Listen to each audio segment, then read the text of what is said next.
할렐루야. 주님의 은혜가 오늘도 여러분 삶 가운데 가득하시기를 주의 이름으로 축원을 드립니다.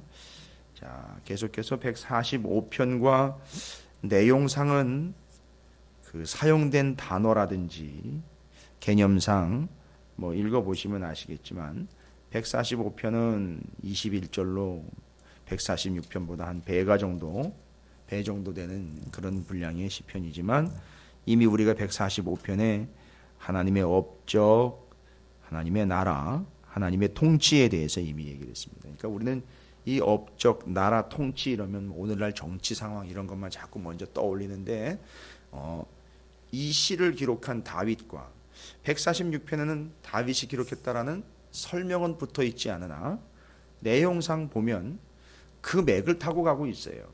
뭐 이건 분위기라고 할 수도 있고 아니면 다윗이라고도 할 수 있습니다만 어쨌든 그 관심과 시편이 마무리가 되면서 재미있는 사실은 시편이 마무리가 되면서 기록의 사람이었던 다윗이 기록으로 남겼는데 그럼 여러분 목표는 뭘까요? 나 이렇게 기도하는 사람이야, 나 이렇게 시를 잘 쓰는 사람이야 라는 걸 드러내려고 하는 게 아니라 시편을 150편까지 우리가 새벽마다 긴 시간 함께 묵상하고 저도 개인적으로 좀 깊이 있게 묵상을 하다 보니까 이렇게 결론이 좀 보이더라고요. 이거는 누가 결론을 내준 게 아닌데 하다 보니까 결론이 되더라고요. 기록된 바를 붙잡고 있다가 심지어 그 기록을 남길 수 있도록 그 기록의 내용이 찬양이었는데 그럼 기록된 바를 붙잡았다 할 때 붙잡았던 기록은 모세오경입니다. 근데 자기가 기록으로 남겨놓은 건 시편입니다. 그런데 그 기록으로 남겨놓은 건 내용을 보니까 시인데 찬양인데 내용이 뭘까요? 말장난이나 돌고 도는 게 아니라 자기가 붙잡았던 이미 기록된 바 있지 않습니까? 그거의 내용이라는 거죠. 결국 모세오경이라는 거예요. 여러분 이걸 성경적으로나 신학적으로 보실 일이 아닙니다. 당연한 겁니다. 왜냐하면 이 사람은 뭐 다메섹 사람 엘리에셀 기도도 있고요, 한나의 기도도 있고요, 모세의 기도도 있습니다. 느헤미야, 예레미야, 뭐 시므온, 안나, 뭐 여러 사람들의 기도가 있습니다만 특히 이 다윗이 기도했던 내용들을 보면 내가 뭐 이렇고 내가 상황이 이렇고 내 마음이 어떻고 이런 게 아니고 기록된 바를 붙잡고 있었던 그의 인생에서 모든 기도의 내용은 그 기록된 바인 모세 오경을 근거로 다시 자기가 기록을 할 정도의 내용이니까 이게 표현이 좀 누가 들으면 또 학자들이나 들으면 또 너무 무리 아니냐, 그러니까 그런 걸 얘기하는 게 아니라 의미상을 이야기할 때 마치 시편은 다윗이 70편 이상을 썼습니다만 마치 모세오경을 필사를 해놓은 것 같아요. 그렇죠? 필사를 하면서 마치 찬양을 하고 필사를 하면서 노래를 하고 필사를 하면서 기도를 했던 것 같아요. 제가 말씀드리는 이 의미를 이해하실 거예요. 아, 말씀의 사람. 그러니까 그냥 세상이 말하는 바나 세상에서 유행하고 있는 바가 아닌 요거 하나만큼은 제가 시편이 마무리되어 가는 상황에서 그 시편 중에 가장 많은 시편을 기록한 다윗이 어떤 사람이었느냐, 바로 기록의 사람이었다. 기록의 사람. 정말 기록된 거 하나 가지고선 평생을 그렇게 아름답게 살아갈 수 있고 멋지게 정말 수준 있게 살아갈 수 있었던 다윗. 뭐 한때는 삐걱했던 때도 있습니다. 왜요? 그 사람은 하나님이 아니에요. 사람인지라. 그런데 그 삐걱했다가도 바로 돌아오더라는 거죠. 왜죠? 기록된 바 때문에 그래요. 그래서 예전에 기억나십니까? 인구조사한 것이 자책이 됐다 이랬을 때에 스스로 자기가 자기 양심에 가책이 됐다 이런 얘기가 아니에요. 인간은 스스로 내버려 두면 갈 때까지 갑니다. 그건 뭐 기정사실이에요. 근데 그 자책이라는 말은 히브리 원어로서 누군가 옆구리를 찔러서 가격을 했다 이런 뜻이지 않습니까? 그때 기억나실 거예요. 도대체 뭐가 옆을 와가지고 확 가격을 합니까? 잘 상상이 안 되면 맞지요. 우리아의 아내 밧세바를 범했을 때에 선지자가 등장을 합니다. 나단 선지자가 등장을 해서 그 비유를 들어 그 패역하고 그 죽을 만큼 어마어마한 죄를 지은 나쁜 놈이 누구냐 이럴 때 이제 바로 나단이 그게 바로 당신이다라고, 그게 가격입니다. 근데 살아있는 하나님의 말씀인 선지자, 그 사람은 하나님의 말씀을 전달한 전달자니까요. 선지자가 살아서 움직이면 말씀이 살아서 움직이는 거거든요. 그런데 그 선지자가 와가지고 그렇게 가격을 하는 것처럼 다윗이 인구조사하고 난 다음에 가격을 당한 겁니다. 아무도 그것을 가격할 사람은 없어요. 그 왕국 안에, 그 나라 안에 다윗을 와가지고 가격할 사람은 아무도 없습니다. 바로 하나님의 말씀이에요. 이거 아시지 않습니까? 늘 그 말씀을 필사를 해서 왕은 신명기 17장의 말씀처럼 이걸 끼고 다녀야 되거든요. 그럼 뭔 얘기냐면 거룩한 척하면서 근엄한 척하면서 하는 게 아니라 이게 바로 이거예요. 끼고 있다라는 건 이 옆구리를 늘 말씀이 가격한다는 얘기예요. 그럼 어이쿠 하면서 돌아오는 거예요. 이제 시편을 읽다 보면 다윗의 시편에서 그런 게 보인다는 겁니다. 그리고 시편은 지금 마무리가 되어 가고 있습니다. 다윗이 하려고 했던 얘기는 뭘까요? 모세오경, 여러분 기억나시죠? 트랙으로 기억할 때에 첫 번째 트랙 모세오경, 왜 모세, 여호수아, 기드온, 사무엘은 왕이 되지 않으려고 노력까지 했는가? 왕 하나님이시고 그 왕인 하나님이 다스리는 나라는 제국 왕국이 아닌 제사장 나라이기 때문이다. 그래서 그 제사장 나라의 거룩한 시민이기를 원한다. 여러분, 우리도 이 세상에서요 30년 말씀 붙잡으면 제사장 나라를 하나님이 정확하게 계획하셨다라는 걸, 그걸 알아요. 다윗이 30년 뿐입니까? 어려서부터 그 굴곡의 세월을 지나면서 왕이 되고 난 다음에도 그 말씀을 붙잡았는데 그걸 왜 모르겠습니까? 다윗이요. 아는 거죠. 아, 하나님 말씀하시려고 하는 것은 바로 그 하나님이 다스리시는 제사장 나라로구나.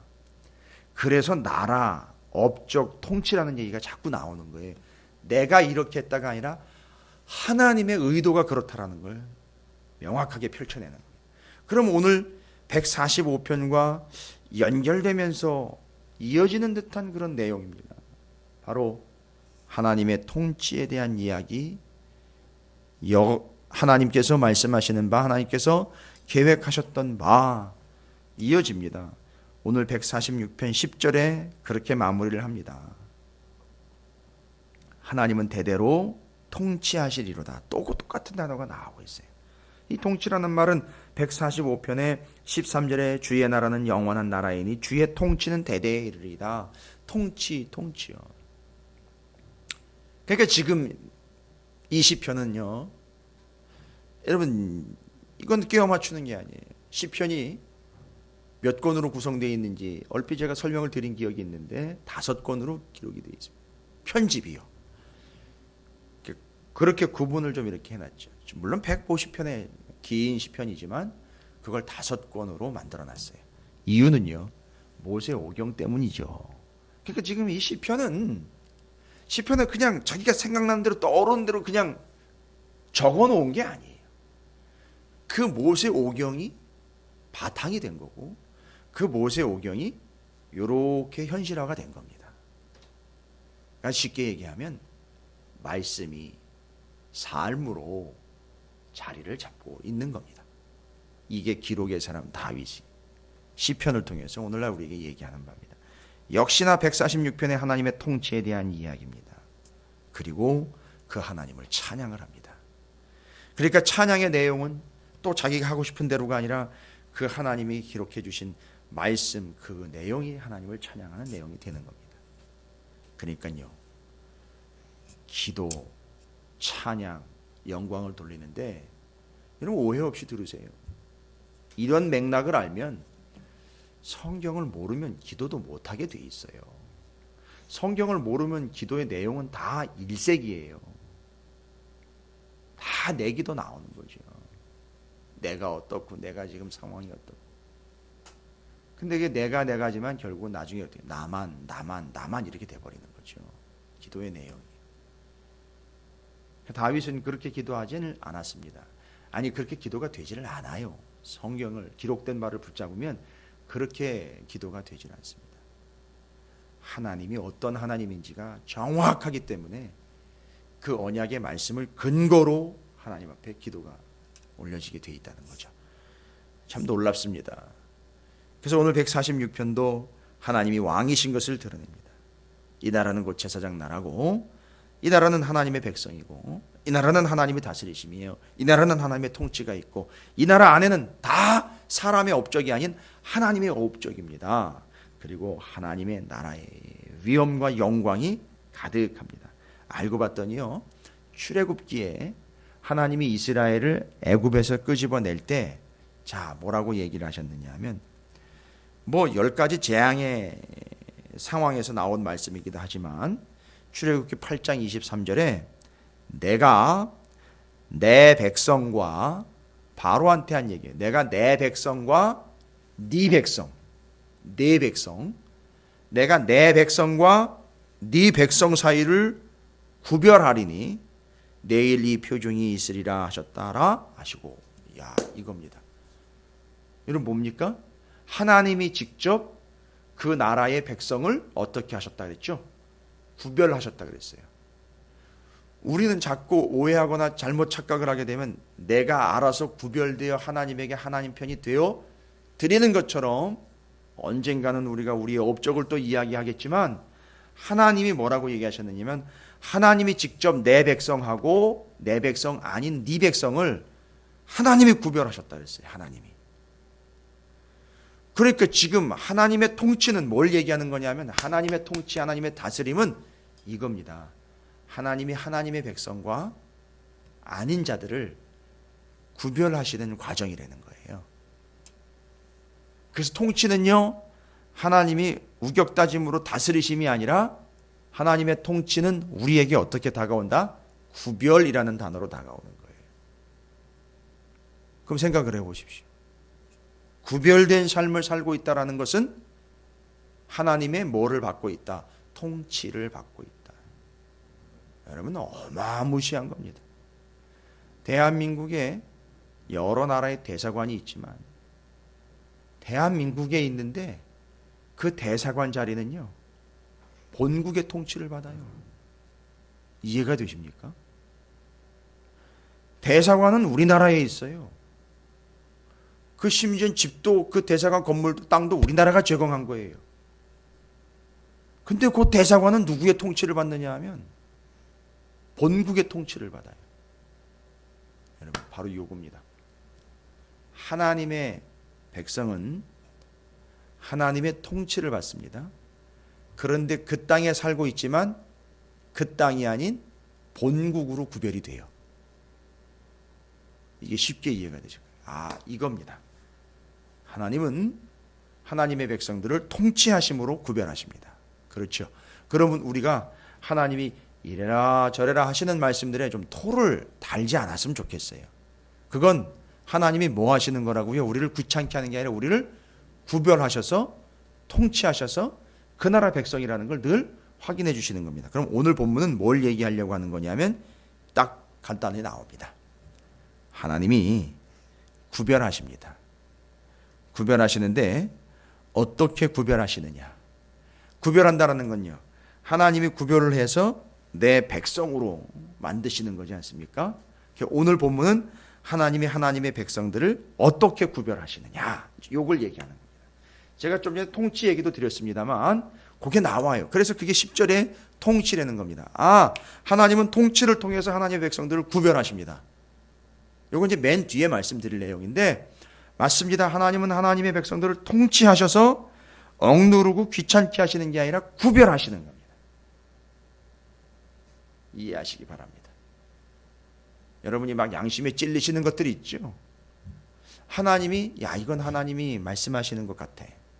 이건 하나님의 마음에 합당하지 않은 것 같아. 여러분, 그거 그냥 감정적이라고 얘기하지 마시고요. 그게 지금 하나님의 통치를 받고 있는 중, 그리고 그 통치를 통해서 우리는 구별되는 중, 이렇게 얘기하시면 돼요. 그렇게 정리를 하셔야 됩니다. 그러니까 이건 그냥 감정적인 생각, 어떤 일시적인 생각, 이렇게 하니까 그냥 고개 한번 탁 털고 넘어가 버리는 거죠. 그게 아니라 하나님은 통치하고 다스리시고 구별하시려고 다가오셨는데 우리는 그걸 이제 거부해 버린 거죠. 자, 그러면 하나님은 우리를 어떻게 구별하십니까? 하나님은 하나님의 백성들과 세상의 네 백성인 그 사람들과 하나님의 백성들을 어떻게 구별하십니까? 자, 이렇게 구별합니다. 3절입니다. 오늘 말씀의 3절입니다.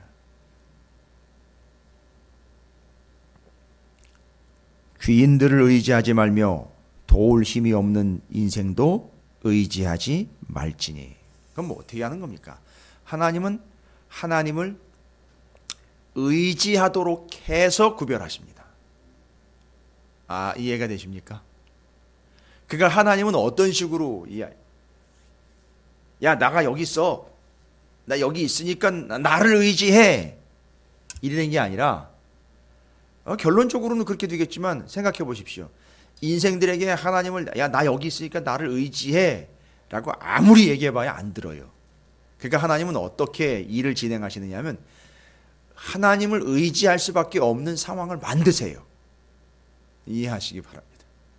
여러분, 이게 의지라는 말을요, 조금 더 쉽게 생각하시면 재미있고 너무너무 은혜가 돼요. 지금 우리는 이제 의자에 이렇게 앉아 계시지만 힘들고 조금 피곤하고 등이 뻐근하면 어떻게 하세요?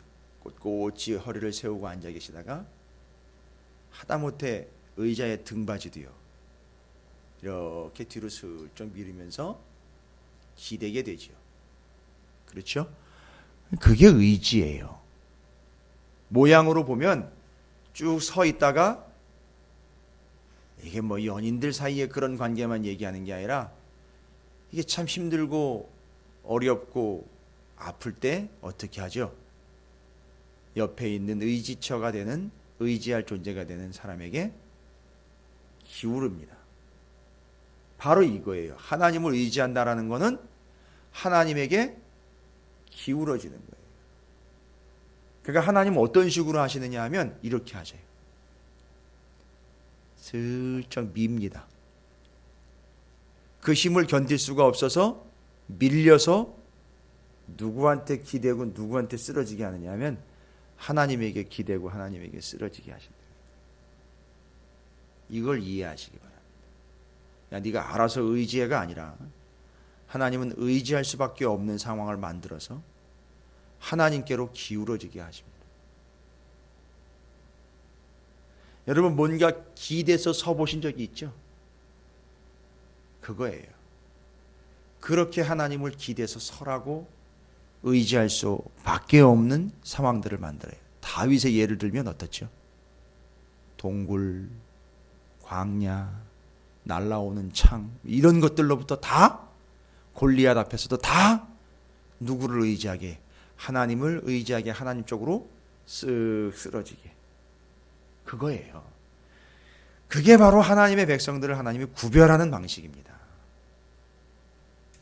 이게 첫 번째입니다. 그래서 하나님을 의지하도록 하나님 쪽으로 기울게 만드셔서 하나님의 백성들을 구별을 하십니다. 두 번째는요, 뭐 같은 이야기이고 같은 맥락일 수 있죠. 5절입니다. 야곱의 하나님을 자기의 도움으로 삼으며 여호와 자기 하나님에게 자기의 소망을 두는 자는 복이 있도다. 아, 하나님을 도움과 소망으로 삼게 하셔요. 하나님을 도움과 소망으로 삼게 하십니다. 이건 뭐 어려운 말이 아니죠. 도움은 현재 이야기고요, 소망은 미래의 이야기입니다. 현재와 미래에 다 누구를 의지하게 하느냐? 하나님을 의지하게 합니다. 그래서 하나님은 나의 도움이시며 야 하나님밖에는 희망이 없다 이런 얘기가 탁 튀어나옵니다. 그러면 그 순간 바로 보십시오. 하나님은 나의 도움이시고 하나님은 나에게 소망이다. 나한테 소망은 하나님밖에 없다라는 걸 내뱉는 상황이 또 어떤 상황인들까요? 주로 다 죽을 것 같은 상황들이 이해가 되시길 바랍니다. 그래서 하나님은 나의 도움과 내 소망은 하나님밖에 없습니다. 우리가 욥기 말하면서 나누면서 그런 얘기 나눴잖아요. 하나님이 내 삶에 빨간 딱지 붙고 내 삶이 거덜났을 때에 하나님은 유일하게 나의 뭘 서줄 뿐이라는 거죠? 보증을 서줄 뿐이라는 거죠. 이게 그 얘기인 거예요. 이해가 되십니까? 옛날에 아주 어려울 때요, 어려운 시절을 살아갈 때 정말 급전이 필요해요. 정말 급전이 필요합니다. 돈이 없어요. 그때 서민들의 경제를 중간에서 좌지우지는 아니지만 많은 이것들이 있는 바람에 현물 맡기고 현금을 융통에 썼던 그런 장소가 있습니다. 지금은 없어요. 꼭 가끔씩 제가 한 번씩 보긴 했는데 전당포라는 데가 있었어요. 옛날에. 그거 갖다 맡기고 말하자면 그거 저당 잡히고 그거 좀 쓰는 거죠. 만약 갖다 맡기고 뭐 이렇게 이런 개념으로 이렇게 주거니 받거니 하는 게 아닌 하나님의 그 하나님 되심을 도움과 소망을 두는 사람들은 하나님 나는 아무것도 없고 이제 하나님만이 나의 보증입니다. 내 보증 좀 서주세요. 이게 도움과 소망에 대한 내용일 겁니다. 그렇죠? 이게 바로 하나님이 하나님의 백성을 구별하시는 방법입니다. 그 다음 끝으로 하나님이 하나님의 백성으로 내 백성이다라고 구별하시는 건 하나님의 통치 10절입니다. 하나님의 통치 혹은 명령 그걸 인정하느냐 아니냐. 그래서 하나님이 통치를 위해서 뭘 하시죠? 통치하면 통치권자가 뭐 하는 스타일이죠? 명령하는 스타일입니다. 그러면 명령을 내리세요, 하나님이. 그러면 그 명령을 두 부류가 나오겠죠? 명령이 떨어지면 명령을 즉각 순종하는 이들과 그걸 순종하지 않는 이들이 있어요. 연병장에 대대가 모여 있습니다. 대대들이 한 대여섯 개 대대가 모여 있어요. 연병장에. 군대 이야기긴 하지만. 그런데 야 이리 와. 똑같은 말입니다. 야 이리 와 하고 대대장이 누군가 하나가 자기 대대를 끌고 가려고 하는데 아무 얘기 안 하고 그냥 야 이리 와 할 때 가는 대대장을 쫓아가는 대대가 바로 그 대대장에게 속한 그 대대인 거예요. 그렇죠. 여러 대대가 있지만 바로 요겁니다. 하나님이 그래서 구별하시는 거예요. 명령이 툭 떨어지면 야 따라와 할 때 따라가는 자는 바로 그 통치를 받고 있는 자예요. 그러니까 하나님 말씀의 명령에 순종하고 있다면 그가 바로 하나님의 통치 명령을 받고 그 나라의 백성이 되고 있는 거예요. 귀찮게 여길 게 아니라는 거죠. 이게 세 가지입니다. 하나님 쪽으로 기울어지게 합니다. 기울 수밖에 없는 상황을 만드시겠죠? 그리고 도움과 소망을 둡니다. 하나님 나의 보증이십니다. 또 그런 상황 만들겠죠? 하나님이 통치하십니다. 직접 뭐 하시겠죠? 명령하시겠죠? 그러면 따릅니다. 이게 다 무슨 과정인 거죠? 하나님의 백성으로 구별되는 과정이라는 사실입니다. 오늘 여러분의 삶이 그렇게 구별되는 삶이 되시기를 주님의 이름으로 축복합니다. 기울어지세요. 그냥 하나님 쪽으로 쓰러지세요. 하나님 나의 보증이 되어 주십시오라고 의지하십시오. 하나님의 명령이면 그냥 가겠습니다. 이게 그냥 어렵고 힘든 선택의 문제가 아닌 우리의 신분이라는 사실을 잊지 마십시오. 하나님은 그렇게 여러분을 구별하실 줄로 믿습니다.